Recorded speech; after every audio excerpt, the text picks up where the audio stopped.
तो दोस्तों हम लेकर आए हैं MHD 2 का इकाई नंबर 9 और इसका नाम है महादेवी वर्मा की काव्य संवेदना। तो जैसा कि पिछले वीडियो में हम लोगों ने समझा था, ठीक उसी प्रकार इस वीडियो में भी हम लोग पहले इकाई की रूपरेखा देख लेते हैं, जिसमें उद्देश्य, प्रस्तावना, महादेवी की काव्य संवेदना, ये सारी चीजें सीरियल वाइज दी गई हैं चैप्टर में। इसको सीरियल वाइज हम लोग समझेंगे।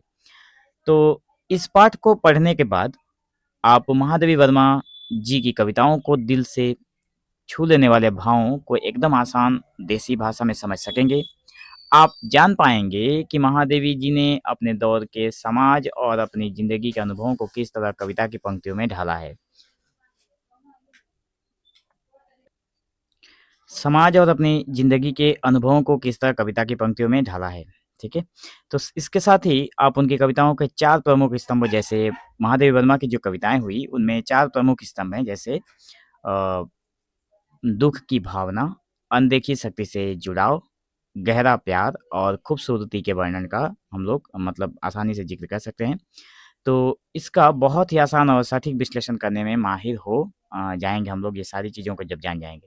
तो महादेवी वर्मा के जितने भी कविता हैं उनमें 4 स्तंभ मुख्य माने गए हैं, जिसमें दुख की भावना आती है उनके कविताओं में। उसके बाद हमें देखने को मिलता है अनदेखी शक्ति से जुड़ाव, मतलब इस परमात्मा से उनका कनेक्शन देखने को मिलता है बहुत सारे रचनाओं में। गहरा प्यार है, खूबसूरती का वर्णन, बहुत ही मतलब सौंदर्य चित्रण वे करती हैं। तो अब बात करते हैं प्रस्तावना की, जिसमें बताया गया है कि महादेवी वर्मा जी छायावादी युग के सबसे प्रमुख कवित्री में से एक है। उनका ज़माना देश में बहुत उथल-पुथल, आज़ादी के आंदोलन और सामाजिक बदलावों का समय था। उनका जो ज़माना था, उनका जो समय था, वो देश के आज़ादी के आंदोलन और सामाजिक बदलावों का बहुत ही उथल-पुथल का समय था।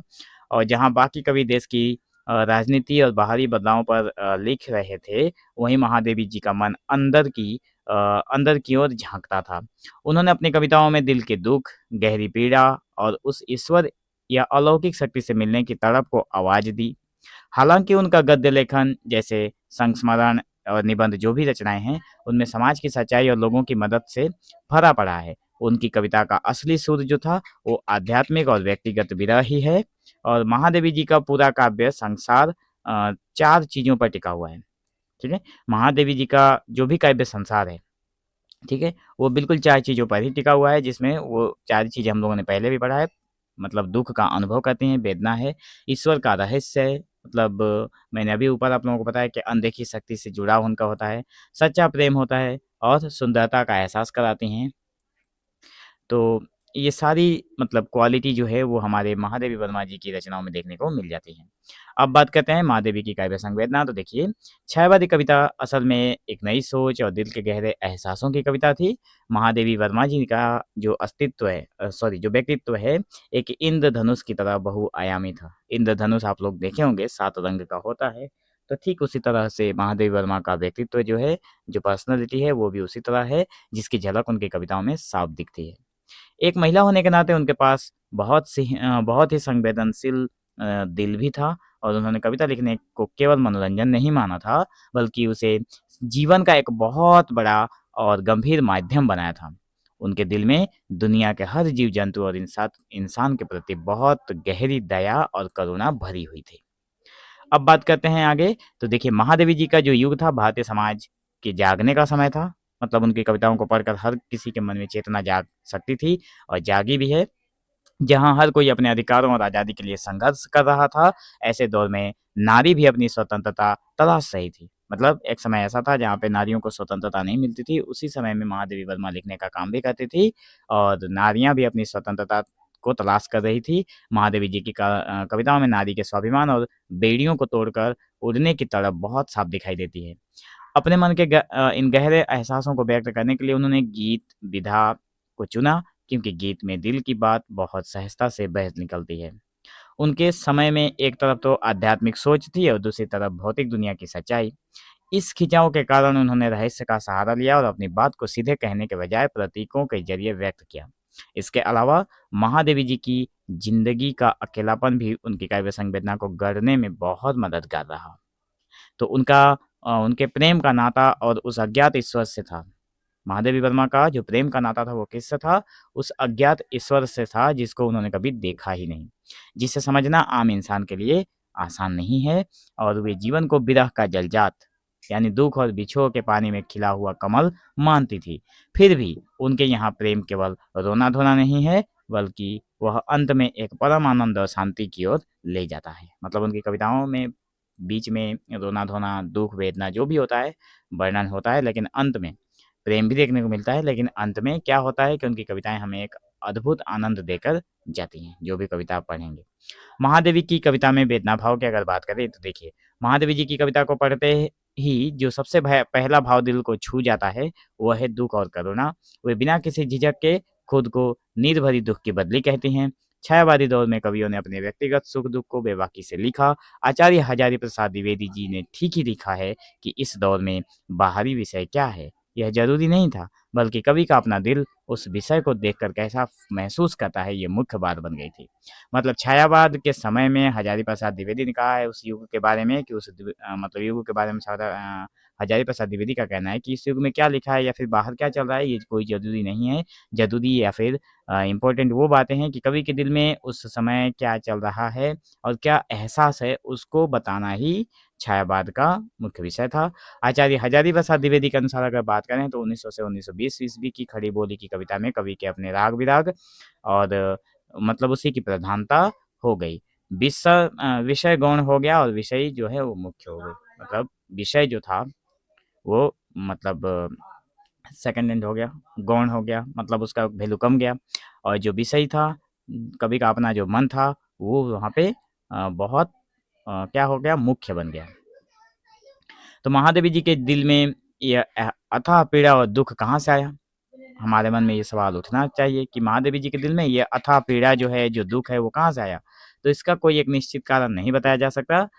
बहुत ही छोटे उम्र में उनकी शादी हो गई थी, जिसके बाद उन्होंने स्वेच्छा से अपनी मर्ज़ी से, ठीक है? स्वेच्छा मतलब अपनी मर्ज़ी से अकेले रहना उन्होंने चुना और डॉक्टर नगेंद्र का मानना है कि उनकी ज़िंदगी का यह अकेलापन किसी बहुत बड़े अभाव की वजह से था। उनकी पंक्तियाँ इस बात की गवाही देती हैं कि मतलब इसी कारण हो सकता है कि उनके मन में दुःख है। तो साम्राज्य मुझे दे डाला उस चितवन ने पीड़ा का, मेरी मदिरा मधुवाली आकर सारी दुलका दी, हँसकर पीड़ा से भर दी, छोटी जीवन की प्याली। ये सारी कविताएँ जो हैं महादेवी वर्मा की ही हैं।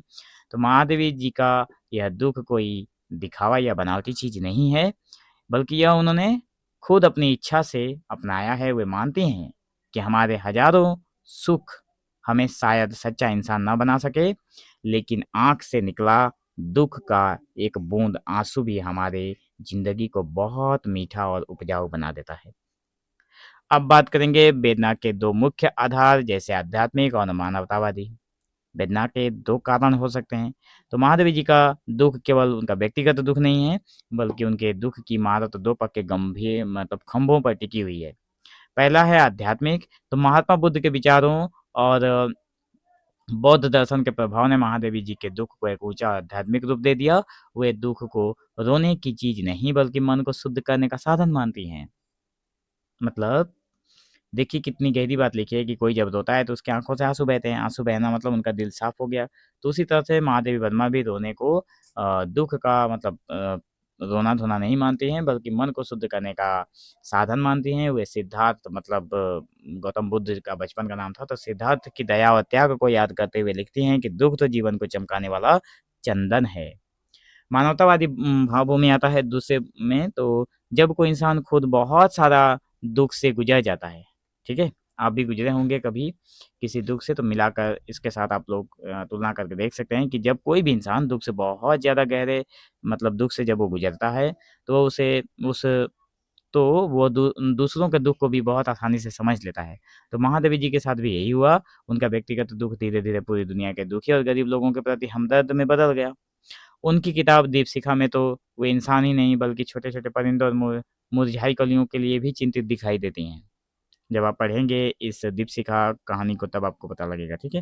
तो पथ न भूले एक पग भी, घर न खोए लघु विहग भी, कह दे माँ क्या देखे, देखे खिलती कलियाँ या प्यासे सूखे अंधरों को या जर्जर जीवन देखें। इसलिए महादेवी जी को केवल अपने दुःख में रोने वाली कवयित्री या दुखी दुनिया से भागने वाली कहना बिल्कुल गलत है। डॉक्टर रामविलास शर्मा ने स्पष्ट कहा है कि उनकी करुणा सिर्फ़ उनके अपने तक सीमित नहीं है, बल्कि वो समाज और पूरी दुनिया के दुखों को समेटती हैं। सबसे अनोखी बात यह है कि महादेवी जी की वेदना का अंत निराशा में नहीं, बल्कि आनंद और उम्मीद में होता है। वे मानती हैं कि मिट जाने में ही नए जन्म का वरदान छुपा है। सृष्टि का है यह अमिट विधान, एक मिनटे में 100 वरदान। अगला बिंदु है हमारा 9.4 का, महादेवी की कविता में रहस्य भावना। देखिए, जब भी छायावाद और महादेवी जी की बात होती है तो रहस्यवाद की चर्चा अपने आप सामने आ जाती है। रहस्यवाद का सीधा और सरल मतलब है इस दृश्य दुनिया के पीछे छिपी हुई किसी अलौकिक या दिव्य शक्ति से दिल का रिश्ता जोड़ना और उसमें समा जाने की तड़प रखना। मतलब महादेवी जी का क्या है कि रहस्य भावना है, मतलब इस दुनिया से परे कोई ऐसा रहस्य है जिससे वे जुड़ना चाहती हैं और उसी में समा जाना चाहती हैं। तो आचार्य शुक्ल ने कहा था कि चिंतन के क्षेत्र में जो अद्वैतवाद है, अद्वैतवाद का मतलब हो गया आत्मा और परमात्मा को मानने वाले, वही भावना के क्षेत्र में रहस्यवाद भी है। बात तो वही है। तो इसके सब पॉइंट में कुछ लिखा हुआ है, जैसे महादेवी की रहस्यानुभूति के मुख्य कारण। तो महादेवी जी की कविताओं में रहस्यवाद के सभी जो खूबसूरत पड़ाव देखने को मिलते हैं वे कुछ इस प्रकार हैं, जैसे कौतूहल और जिज्ञासा। मतलब जब इंसान इस विशाल कुदरत को देखता है तो तो एक बच्चे की तरह हैरान हो जाता है। महादेवी जी भी प्रकृति के रूप को देखकर पूछती हैं कि किस अनजान कारीगर ने यह सुंदर दुनिया बनाई है, किस शिल्पी ने अनजान और विश्व प्रतिमा प्रतिमा कर दी है निर्माण। ये इस कविता का लाइन है, ठीक है, इसमें वो पूछती हैं। दूसरा है मिलन की तीव्र उत्कंठा। ये देखिए, उस अनदेखे प्रियतम, मतलब जो उनके प्रेमी हैं, ईश्वर की झलक कुदरत में देखकर उनका मन उनसे मिलने को व्याकुल हो जाता है। और वे लिखती हैं कि जो तुम आ जाते एक बार, कितनी करुणा, कितने देश संदेश पथ में बिछ जाते वन पराग। अगला है विरह और समर्पण। मतलब जब मिलन नहीं हो पाता तो सपनों का सहारा लेती हैं, ठीक है, और वे परमात्मा के सामने अपनी आत्मा को एक प्रेमिका के रूप में समर्पित कर देती हैं। तो वे कहते हैं कि जैसे एक नारी अपना सब कुछ छोड़कर पति को अपना मान लेती है, वैसे ही आत्मा भी परमात्मा से मिलने मतलब आत्मा भी परमात्मा में मिलकर एक हो जाती है। चौथा नंबर है नारी सुलभ संकोच और स्वाभिमान। मतलब इतना गहरा प्रेम होते हुए भी महादेवी जी में एक भारतीय नारी की लज्जा और स्वाभिमान बना रहता है। वे अपना वजूद पूरी तरह मिटने नहीं देना चाहती। वे कहती हैं कि मैं झुककर भी अपना स्वाभिमान नहीं खोऊंगी। मतलब ये सारी की सारी कविताओं की लाइनें हैं, जो आप लोग पढ़ेंगे तो आप लोगों को सारी चीज़ें समझ में आ जाएंगी। तो मैं आशा करता हूँ कि कविता को बिना पढ़े भी आप लोगों को यहाँ पे सारी चीज़ें बहुत ही क्लियर कट समझ में आ रही होंगी, ताकि एग्जाम में जो भी क्वेश्चन बने वहाँ से आप लोग लिख सकते हैं। अगला है छायावादी रहस्यवाद और मध्ययुगीन रहस्यवाद में अंतर। तो देखिए यहाँ यह समझना बहुत जरूरी है कि महादेवी जी का रहस्यवाद कबीर या मीरा जैसे मध्यकालीन संतों के रहस्यवाद से अलग कैसे है। तो मध्यकाल का रहस्यवाद धार्मिक नियमों, साधनों और पूजा पाठ की पद्धतियों से बंधा हुआ था। इसके विपरीत महादेवी और छायावाद का रहस्यवाद किसी धर्म या संप्रदाय से नहीं बना था। यह पूरी तरह से इंसानी मूल्यों और प्रकृति प्रेम पर आधारित था। इस दौर में आज़ादी की लड़ाई चल रही थी, इसलिए महादेवी जी के रहस्यवाद में मुक्ति की तड़प बहुत प्रबल थी। यह मुक्ति सिर्फ अध्यात्म की मोक्ष नहीं थी, बल्कि इस धरती पर नारी और पूरे समाज की गुलामी से मुक्ति की पुकार थी। अब हम लोग आगे बात करेंगे महादेवी की कविता में प्रणय की अनुभूति। तो देखिए प्रणय, ठीक है, तो प्रणय यानी प्रेम। प्रणय का मतलब क्या है? प्रेम है, साफ तौर पे लिखा हुआ है प्रणय यानी प्रेम। तो महादेवी वर्मा जी की काव्य की आत्मा है, पर उनका प्रेम और आम शारीरिक या वासना से भरा प्रेम नहीं है। उनका प्रेम जो है वो वासना से भरा हुआ प्रेम नहीं है, बल्कि वह अत्यंत पवित्र, निष्काम और उदात्त प्रेम है। मतलब महादेवी जी की प्रेमानुभूति की सबसे बड़ी खासियत यह है कि यह एक स्त्री के सामने कलम से निकली स्त्री मन की सच्ची अभिव्यक्ति है। तो प्रेम के विभिन्न आयाम और स्थितियां भी हैं। प्रेरणा क्या लिखा हुआ था? प्रणय, ठीक है। तो पहला नंबर बिंदु है प्रेम में मधुरता का भाव। देखिए महादेवी वर्मा जी मानती हैं कि दिल के सभी रिश्तों में मीठापन ही सबसे बड़ा गुण है, और जो आत्माओं को एक धरातल पर लाकर खड़ा कर देता है। वे लिखती हैं प्राणों में गूंजा नेह राग सुख का बहता मलयज समीर। दूसरा नंबर है अज्ञात प्रियतम के प्रति आकर्षण। मतलब उनका प्रेमी कोई हड्डी मांस का पुतला नहीं है, बल्कि वह कुदरत के कण कण में बसा अलौकिक ईश्वर है। वे कभी कभी खुद संशय में पड़ जाती हैं और पूछती हैं कि कौन तुम मेरे हृदय में हाँ, कौन मेरी कसक में नीत मधुरता भरता अलक्षित। तीसरा नंबर है दाम्पत्य प्रेम और समय पर, मतलब महादेवी जी की तरह विरह और प्रेम में दाम्पत्य पति पत्नी की पवित्र रिश्ते को कहा जाता है दाम्पत्य जीवन। तो इन सब की जैसी गहराई और समर्पण दिखता है उनकी रचनाओं में। वे अपने ईश्वर रूपी प्रियतम के स्वागत के लिए तारों के फूल गूंथती हैं और रात के अंधेरे में अपनी पलकों के दिए जलाती हैं। चौथा नंबर है विरह की प्रधानता। तो महादेवी जी के काव्य संकलन निहार और नीरजा में उनकी प्रेम यात्रा की बहुत सुंदर कहानियां छिपी है। मिलन भले ही कम हो पर विद्रोह की यादों में बिछो मतलब विरह की यादों में वे निरंतर जलती रहती हैं। रामचंद्र शुक्ल ने कहा कि महादेवी जी ने यह विरह वेदना के जो चित्र खींचे हैं वे इस दुनिया से परे के एहसास कराते हैं। 9.6 में एक बिंदु है कि महादेवी वर्मा जी की सुंदरता की बहुत बड़ी और बारीक पारखी हैं। उन्होंने पूरे ब्रह्मांड में सुंदरता का अनुभव किया है। वे किसी चीज के बाहरी या स्थूल शरीर को देखकर मोहित नहीं होती है। मतलब जो वासना भरा हुआ प्रेम होता है उसमें मोहित होना या फिर आकर्षित होना ये आम बात है, बल्कि उसके मतलब महादेव वर्मा लेकिन इसमें ये सारी चीज़ों में इंटरेस्ट नहीं रखती हैं। उनका जो प्रेम है वो इस प्रकार का है भी नहीं, बल्कि उसके अंदर छिपी सुंदर सूक्ष्म सुंदरता को अपनी कविता में उतारती हैं। तो सौंदर्य चित्रण के प्रमुख जो रूप हैं वो कुछ इस प्रकार हैं कि उस अलौकिक परम सत्ता का सौंदर्य देखिए। महादेवी जी जिस ईश्वर की बात करती हैं उसकी सुंदरता उन्हें प्रकृति के हर रूप में दिखाई देती है। सुबह की पहली प्रकृति हो या रात के तारे, सब में उन्हें उसी परमात्मा की मुस्कुराहट नजर आती है। अगला है प्रकृति का मनोरम और उग्र सौंदर्य। देखिए महादेवी जी ने कुदरत के दोनों रूपों का सुंदर वर्णन किया है। एक तरफ वे वसंत की सुहानी रात दुल्हन की तरह सज कर उतरती हैं, धीरे धीरे उत्तर क्षितिज से आ बसंत रजनी। तो दूसरी तरफ तूफान और घनघोर बादलों का कड़कता रूप भी उन्हें शांति देता है। तो वे कहते हैं कि प्रकृति का शांत रूप मन में हलचल भरता है और उसका तूफानी रूप आत्मा को अंदर से स्थिर बना देता है।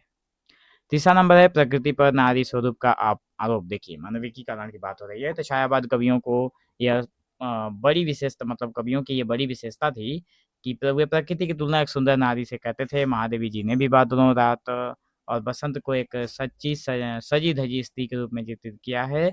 जैसे रूपसी तेरा घन के पास कवित है तेरे सजल अंग। चौथा नंबर है नारी का सूक्ष्म सौंदर्य चित्रण। महादेवी जी ने नारी के शरीर के मांसल मतलब शारीरिक वर्णन से बचते हुए उसके मन के भावों, लज्जा, संकोच और अंदरूनी खूबसूरती का बहुत ही मर्यादापूर्ण और पवित्र चित्रण किया है।